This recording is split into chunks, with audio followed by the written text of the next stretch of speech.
Ja som ten dôvod, prečo by si sa nemal túlať sám po uličkách Oravského hradu v noci. Vítajte v temných útrobách Oravského hradu, kde sa túlam ja, upír Oravský, strážca týchto starodávnych múrov. Môj život sa viaže k týmto kamenným stenám, kde sa ukrývajú temné tajomstva a nesmrteľné hrôzy.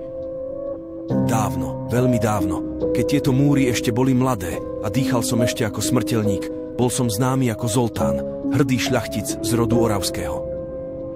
No osud sa so mnou pohral krutou hrou a ja som bol prekliatý, aby som žil ako bytosť nesmrteľná, pijúca krv a živiaca sa strachom tých, ktorí kráčajú pozdĺž týchto múrov. Moje bytie je zasvetené temnote a môj hrob je plný tajomstiev, ktoré odhaľujú len tie najstrašidelnejšie nočné príbehy.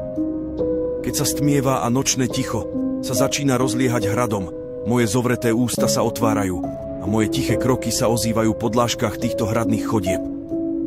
Mnohí z vás ma možno považujú za strašidlo, no ja som nie len duch starých časov, ale živá bytosť, ktorá kráča medzi živými a mŕtvými.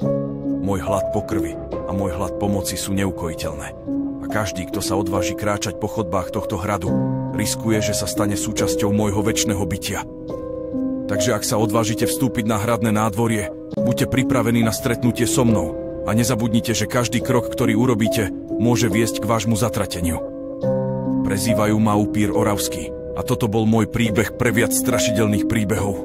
Sledujte tento profil. Príbehy strachu.